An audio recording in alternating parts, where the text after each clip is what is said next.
മൂന്ന് മുന്നണികളുടെയും അമരക്കാരെ കുറിച്ചൊന്ന് ആലോചിച്ചാൽ, ഇവ BJPയുടെ അമരക്കാരനായിട്ട് കേരളത്തിൽ നിൽക്കുന്നത് രാജീവ് ചന്ദ്രശേഖർ. ഏതാനും നാളുകളായിട്ട് ഉള്ളൂ അദ്ദേഹം കേരളത്തിൽ എത്തിയിട്ട്, ഈ പദവി ഏറ്റെടുത്തിട്ട്. അതിനു മുമ്പ് 24-ലെ ലോക്സഭാ തെരഞ്ഞെടുപ്പിന് എത്തി. ഒരുപക്ഷെ അല്പം കൂടെ മുമ്പിലെത്തിയിരുന്നുവെങ്കിൽ രാജീവ് ചന്ദ്രശേഖറിൻ്റെ വിജയം ഉറപ്പായിരുന്നു എന്നാണ് ഈ പലരും അടക്കം പറയുന്നത്. അടക്കം പറയേണ്ട, അതങ്ങനെ തന്നെ ആയിരുന്നു.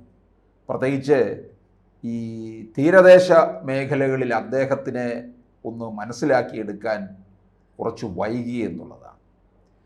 ഈ കോവളം, നെയ്യാറ്റിൻകര, പാറശാല പ്രദേശങ്ങളിലാണ് അത്തരത്തിലുള്ള ഒരു അപാകം സംഭവിച്ചതെന്നുള്ളതാണ്. ഇനി നമ്മൾ കോൺഗ്രസ് അധ്യക്ഷ സ്ഥാനത്തേക്ക് വന്നിരിക്കുന്ന സണ്ണി ജോസഫ്, അദ്ദേഹം സണ്ണി ജോസഫിനെ ഇറക്കിയിരിക്കുന്നത് എന്തിനു വേണ്ടിയിട്ടാണ്? ഈ BJPയിലേക്ക് പോയ ക്രൈസ്തവരെയൊക്കെ തന്നെ തിരിച്ചു കൊണ്ടുവരാൻ വേണ്ടിയാണ് സണ്ണി ജോസഫിനെ ഇറക്കിയിരിക്കുന്നത്. സുധാകരന് അനാരോഗ്യം എന്നൊക്കെ പറഞ്ഞുകൊണ്ട് പിന്നിൽ നിന്ന് കുത്തി അദ്ദേഹത്തെ ഇവിടെ നിന്ന് ഇറക്കി വിട്ടു.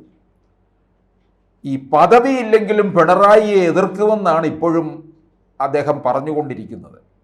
അത്തരത്തിലുള്ള ഒരു ചങ്കൂറ്റം സുധാകരനുണ്ട്. അതുപോലൊരു ചങ്കൂറ്റം കോൺഗ്രസ്സുകാരിലാരും കാണിക്കാനും പോകുന്നില്ല എന്നുള്ളതാണ്. അപ്പോൾ സണ്ണി ജോസഫ് വന്നാൽ ഈ ക്രൈസ്തവരെല്ലാം തിരിച്ചു വരുമോ? അതാണ് അറിയേണ്ട കാര്യം. CPMകാരെ സംബന്ധിച്ചിടത്തോളം അവരിപ്പോൾ ക്രൈസ്തവർക്ക് വേണ്ടത്ര പ്രാധാന്യം കൊടുക്കുന്നില്ല, അവരെ പരിഗണിക്കുന്നില്ല. കൂടെയുള്ള ഈ KM മാണി വിഭാഗത്തിൻ്റെ കേരള കോൺഗ്രസിനെ പോലും വേണ്ട തരത്തിൽ പരിഗണന നൽകുന്നില്ല. 2021 താലിയും മാലയും ചാർത്തി AKG സെൻറ്ററിൽ കൊണ്ടുപോയി കൂടെ കിടത്തിയിട്ട് പോലും വേണ്ട തരത്തിലുള്ള പരിഗണന കിട്ടുന്നില്ല എന്നാണ് ജോസ് കെ മാണിയുടെ വിലാപം. കരിങ്ങോഴയ്ക്കൽ തറവാട്ടിൽ കൊടിവെച്ച കാറ് കണ്ടിട്ട് കാല വേറെയായി, അതിൽ കണ്ണീരൊഴുക്കി നിൽക്കുകയാണ് ജോസ് കെ മാണി. അങ്ങനെയുള്ള പാർട്ടിയെ ഇനിയിപ്പോൾ UDFിലേക്ക് കൊണ്ടുവരാനാണോ ഇനി ഇദ്ദേഹത്തിൻ്റെ ശ്രമം, സണ്ണി ജോസഫിൻ്റെ ശ്രമം എന്നും അറിയണം. കാരണം ഈ കേരള കോൺഗ്രസ്സിലെ ക്രൈസ്തവ വിഭാഗം കൂടുതലുള്ള പാർട്ടി എന്ന് പറയുന്നത് നമ്മുടെ ജോസ് കെ മാണിയുടേതാണ്, KM മാണിയുടെ കേരള കോൺഗ്രസ് തന്നെയാണ്. കേരള കോൺഗ്രസ് പലതുണ്ട്, പെരുകിക്കൊണ്ടിരിക്കുന്നതുമാണല്ലോ. ഇനിയിപ്പോൾ നമ്മൾ CPMൻ്റെ കാര്യം നോക്കിയാൽ, CPMൻ്റെ ആഗോള സെക്രട്ടറി ആയിട്ട് നടക്കുന്ന ആളാണ് നമ്മുടെ സഖാവ് MA ബേബി, രണ്ടാം മുണ്ടശ്ശേരി എന്ന് പറഞ്ഞ് സ്വയം നടിച്ചു നടക്കുന്ന അദ്ദേഹത്തിന് CPMൻ്റെ സെക്രട്ടറി ആയിട്ട് പോലും കേരളത്തിൽ വേണ്ടത്ര പരിഗണനയില്ല. പിണറായി വിജയന് താഴെ വരികയുള്ളൂ CPMൻ്റെ അഖിലേന്ത്യാ സെക്രട്ടറി. AKG സെൻറ്ററിന് നേരെ എതിർവശത്ത് AKG ഭവൻ ഉദ്ഘാടനം ചെയ്തപ്പോഴും വേണ്ടത്ര അംഗീകാരം കിട്ടിയില്ല. എവിടെയോ ആൾക്കൂട്ടത്തിൽ ഇങ്ങനെ നിൽക്കുന്നതായിട്ട് മാത്രമാണ് കണ്ടത്. പിണറായിക്ക് മേലെ ആരും വരില്ല, ചെണ്ടയ്ക്ക് മേൽ മറ്റൊരു വാദ്യോപകരണം ഉണ്ടാകില്ലല്ലോ എന്ന് പറഞ്ഞതുപോലെയാണ്.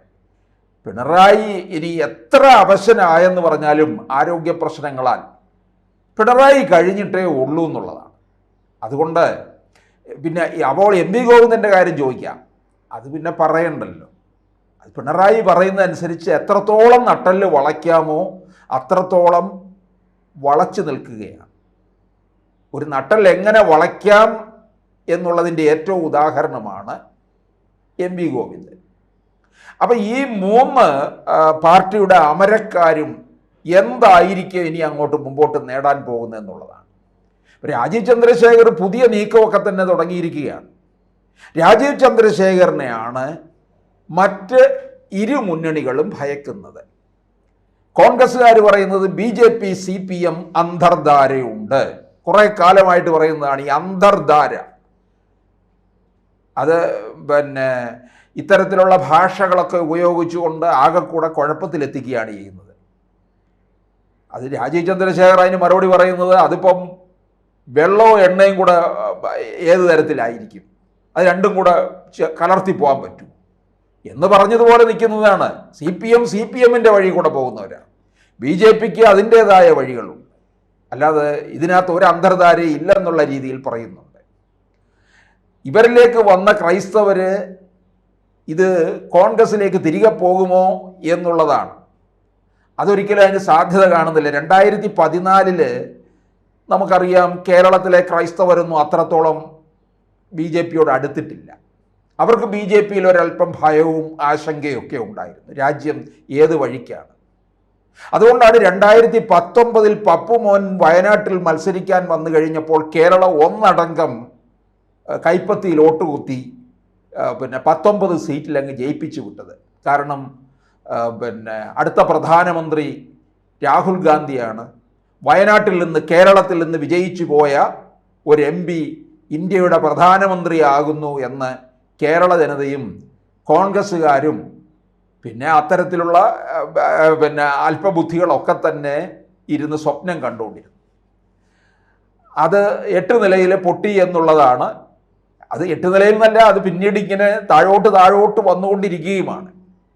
പക്ഷെ 2019 നരേന്ദ്രമോദി അധികാരത്തിൽ വന്നു കഴിഞ്ഞപ്പോൾ ക്രൈസ്തവർക്ക് ആ പഴയ 14 ഉണ്ടായിരുന്ന ഒരു അകൽച്ച കുറഞ്ഞു വന്നു. 24 എത്തുമ്പോഴേക്കും അകൽച്ച ഇല്ലാതായി കഴിഞ്ഞു എന്നുള്ളതാണ്. തെരഞ്ഞെടുപ്പ് കഴിഞ്ഞിട്ട് 1 വർഷം പിന്നിടുന്നു. ഇതിനിടയ്ക്ക് കൂടുതൽ അടുപ്പമുണ്ടായി എന്നുള്ളതാണ്. ക്രൈസ്തവരിലുള്ള പലരും മുമ്പോട്ട് വരികയുണ്ടായി. പലരും ബി ജെ പിയുടെ നേതൃപദവികളിലേക്ക് വന്നു. ഇപ്പം ജോർജ് കുര്യൻ നോക്കുക, കേന്ദ്ര സഹമന്ത്രിയായി. ഒരു പഞ്ചായത്ത് മെമ്പർ പോലും ഇല്ലാതിരുന്ന, ബി ജെ പിക്ക് ഇല്ലാതിരുന്ന ഒരു കാലത്ത് ബി ജെ പിയിൽ പ്രവർത്തനം തുടങ്ങിയിരുന്ന ആളാണ് ജോർജ് കുര്യൻ.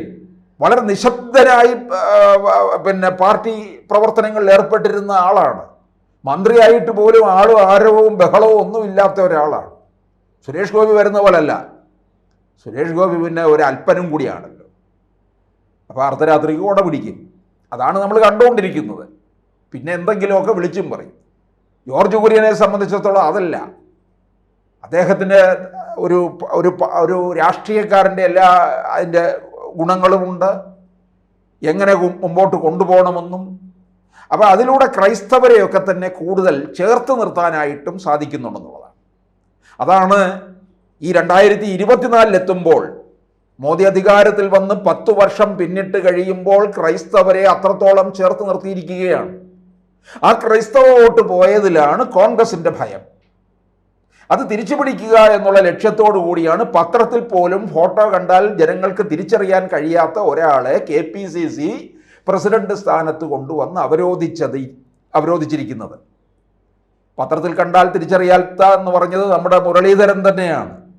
അത് ശരിയാണെന്നാണ് കോൺഗ്രസിൽ നിന്ന് BJP-യിലേക്ക് പോയ മുരളീധരൻ്റെ സഹോദരിയായ പത്മജയും പറഞ്ഞിരിക്കുന്നത്. അപ്പോൾ എന്തായാലും സണ്ണി ജോസഫ്, അപ്പോൾ അങ്ങനെ ക്രൈസ്തവർക്ക് പോലും ഒരുപക്ഷെ നിശ്ചയം ഉണ്ടാകത്തില്ല ഇതാരാണെന്നുള്ളത്. അദ്ദേഹത്തിൻ്റെ മണ്ഡലമായ പേരാവൂർ വിട്ട് കഴിഞ്ഞാൽ അദ്ദേഹം നേരെ നിയമസഭയിൽ വരുന്നതാണ്. ശാന്തശീലനാണ്. സുധാകരനെ പോലൊന്നും പ്രസംഗം നടത്തി പ്രകമ്പനം കൊള്ളിക്കാനൊന്നും പറ്റത്തില്ല. പിണറായിയെ വിറപ്പിച്ച് നിർത്താനും പറ്റില്ല എന്നുള്ളതാണ്. കണ്ണൂർ ജില്ലയിൽ നിന്ന് പാർട്ടിയുടെ അമരക്കാരനായിട്ട് നിൽക്കുന്ന സണ്ണി ജോസഫ് എം പി ഗോവിന്ദൻ നട്ടല് വളച്ചു നിൽക്കുന്നു. സണ്ണി ജോസഫ് സൗമ്യശീലനായിട്ട് നിന്നുകൊണ്ട് ക്രൈസ്തവരെ കൊണ്ടുവരാൻ ശ്രമിക്കുന്നു എന്നുള്ളതാണ്. MA ബേബി ഈ ഗതികിട്ട പ്രേതങ്ങളെ പോലെ ഇങ്ങനെ സഞ്ചിയും തൂക്കി അലയുകയാണ്. പിണറായിക്ക് മുകളിലേക്ക് വരാനും കഴിയുന്നില്ല. അഖിലേന്ത്യാ സെക്രട്ടറി എന്നുള്ള ആഡംബര വാക്ക് മാത്രമാണ് ഉള്ളതെന്ന്. അപ്പോൾ എന്തായാലും ബേബിയുടെ ഈ ഗതികിട്ട പ്രേതവും എന്നുള്ള രീതിയിലും സണ്ണി ജോസഫ് ക്രൈസ്തവരെ പിടികൂടാനുള്ള നീക്കവും നടക്കുന്നു. അതിനിടയിലൂടെയാണ് ഇനിയും മുസ്ലിം സമുദായത്തെ കൂടെ തങ്ങളുടെ മുന്നണിയിലേക്ക് എത്തിക്കാനുള്ള ശ്രമത്തിലാണ് രാജീവ് ചന്ദ്രശേഖറും നടത്തിക്കൊണ്ടിരിക്കുന്നത്.